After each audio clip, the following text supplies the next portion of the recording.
Though, this Jacksonville-based picture will get its national release. So for 4 days, Jacksonville showed movie and television producers that the First Coast is a good place to do business. The early signs show the festival is paying off. 3 of the people that are here have been doing scouting on the side when they've had a minute and have looked at some of our locations for future projects. So initially, I think I've said before, this film festival started out as a marketing tool to bring production to Jacksonville, and it has worked very well as that.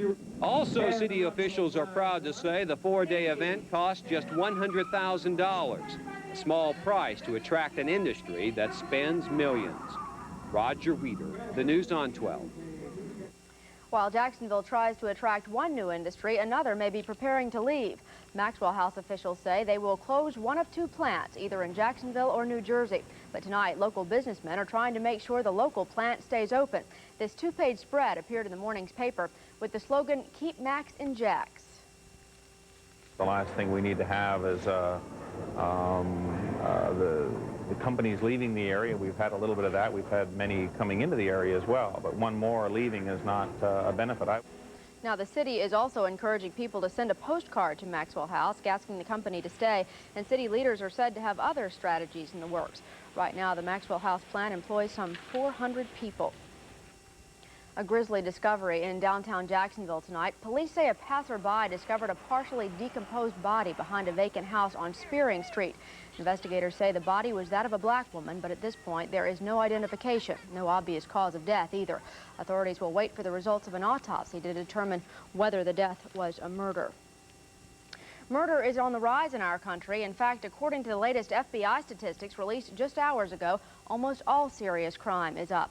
Murder jumped 5.7% from 1988 to 1989. Robberies rose more than 7%, and aggravated assaults took almost a 6% hike. Forcible rape is the only violent crime that showed a decline, down 1.5%. Now, the study ranks Jacksonville 16th for overall crime nationwide, 25th in violent crime. For murders, Jacksonville ranks 17th. Now, by the way, Atlanta turned in some disturbing statistics as well. That city ranked #1 in the nation for violent crime and #2 overall. These statistics show that, on AIDS rather, show that before blood screening procedures were adopted, more than 10,000 hemophiliacs contracted the deadly virus. 1,200 developed symptoms. 18-year-old Ryan White was one of them. Ryan died today in an Indiana hospital, but not before showing the world that he and other AIDS patients are much more than just statistics. The doctor who announced Ryan White's death was touched by his life. He had no bitterness.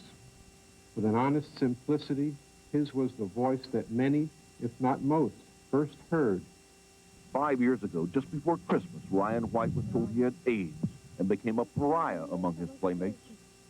I became known as the AIDS boy. Ryan,